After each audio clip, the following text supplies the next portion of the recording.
ビデオアントレ映画になってる。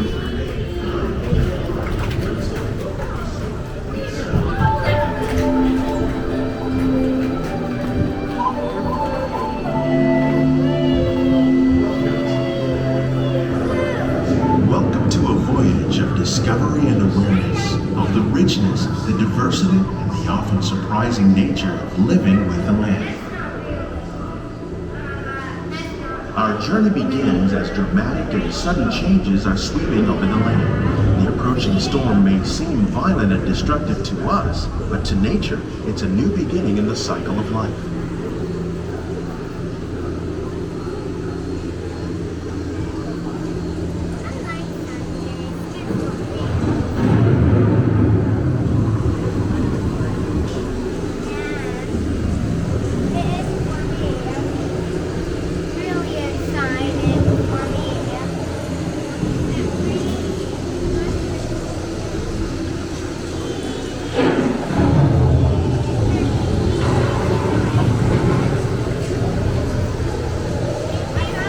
Beneath the surface of the land, reach trap water from the flowing mud, extracting precious nutrients and minerals.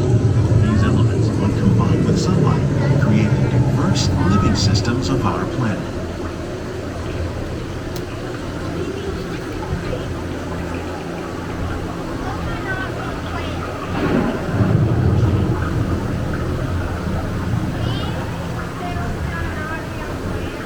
One of those living systems is the rainforest, home to the most amazing concentration of life on our planet.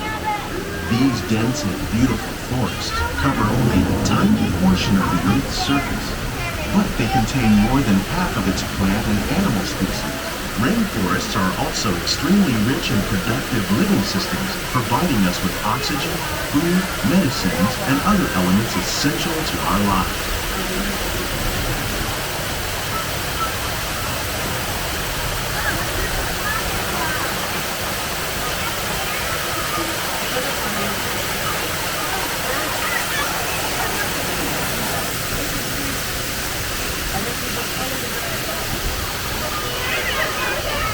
In the desert, nature has created a very different, but no less beautiful living system.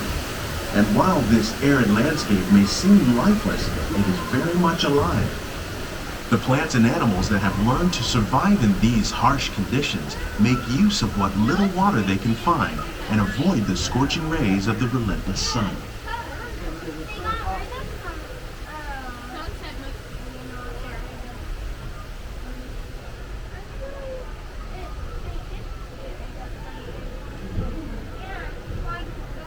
The American prairie once appeared as desolate as the desert, but over time, rainwater and nutrients gradually penetrated the hard surface of this land.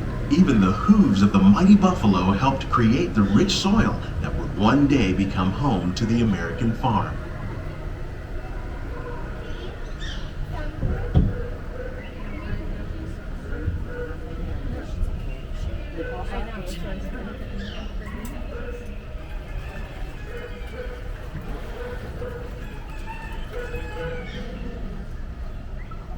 Of all the forces at work on the land, humans have had one of the most profound effects. The need to produce food for a growing world led to the enormous use and sometimes overuse of the land. In our search for more efficient ways to grow food, we often fail to realize the impact of our methods.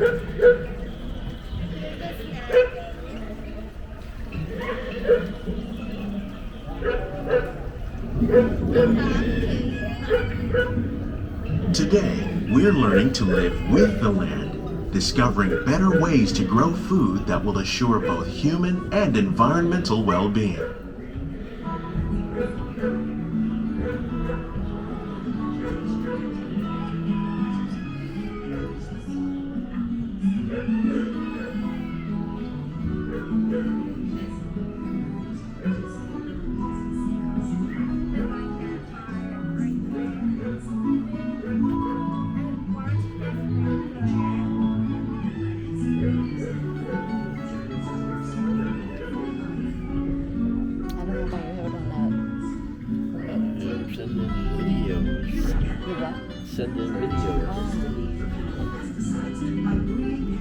natural predators like ladybugs and wasps to control pests. In the farmlands across America, we're learning that by plowing under vegetation containing natural fertilizers, we can enrich the soil without the use of chemicals.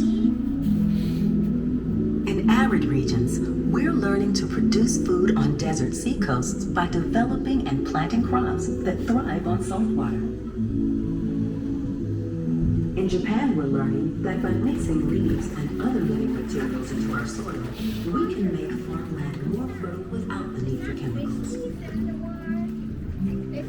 Here at Epcot, we're learning to reduce the need for chemical pesticides by breeding and using natural predators, like How will ladybugs we and meet wasps tomorrow's to growing control needs for food production, yet still respect the needs of the land? Some of the answers are being discovered just ahead.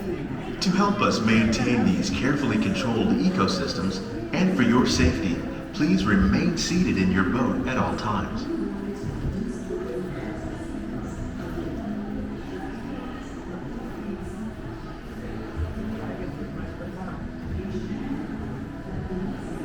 Oh, we'll have to do this over here when it's dark. They get it all lit up. Christmas.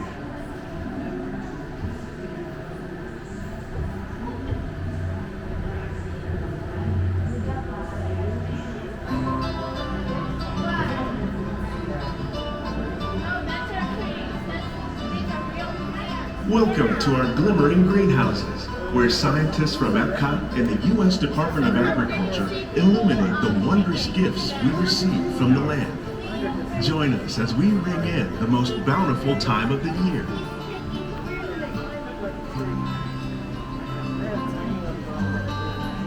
For some, it's difficult to imagine the holidays without winter and snow, but one of the most important holiday crops actually grows in the tropics. For centuries, farmers in Central America have cultivated cacao to make chocolate. In fact, cacao is chocolate's main ingredient. Today, people around the world are able to enjoy a variety of sweets and keep warm with a cup of hot cocoa, thanks to this tropical plant.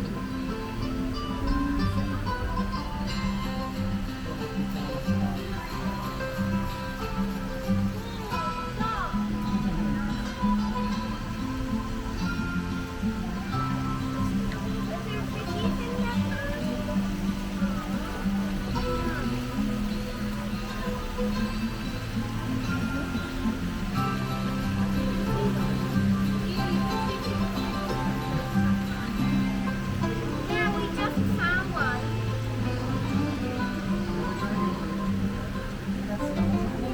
They must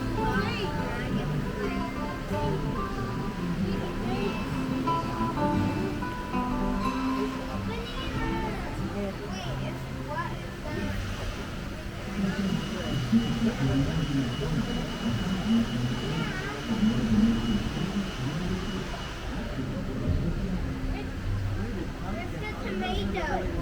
It's the tomato.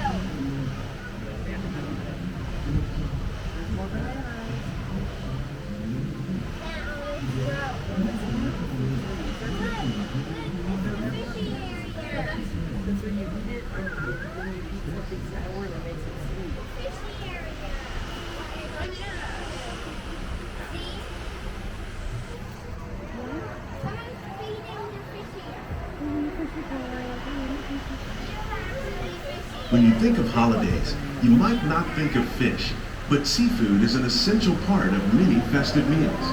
In parts of southern Italy, family and friends gather once a year to celebrate La Vigilia with a 7-course seafood dinner. Tilapia, bass, and shrimp, like the ones raised here using our sustainable water systems, make up just some of the dishes served during this grand meal.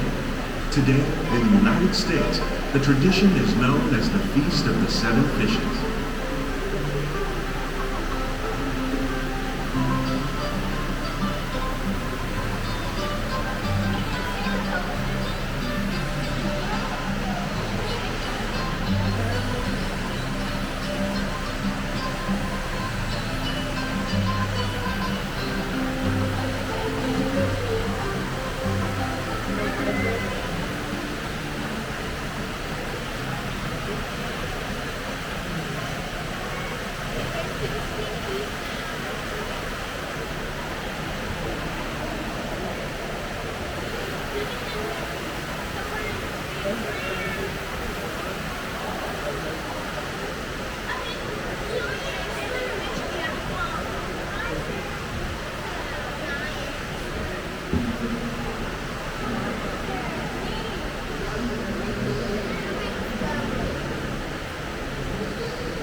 citrus, like the oranges grown here, are common in Florida, but in northern Europe, where fresh fruit is rare in winter, they're much harder to find, making them an extra special stocking stuffer. During Chinese New Year, these vibrant fruits are given as gifts of good fortune.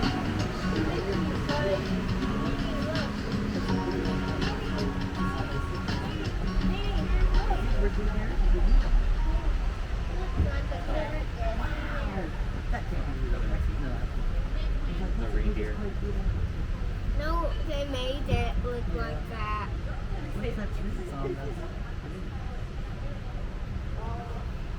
They made it look like that.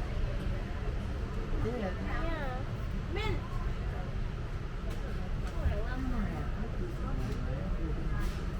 They say it's better to give than to receive. And in this greenhouse, we're celebrating the holidays by giving back to the land using innovative farming techniques. By recycling water, we can give plants rich nutrients. By giving plants ladybugs, we're able to control pests and reduce the need for pesticides. And by growing ground plants vertically,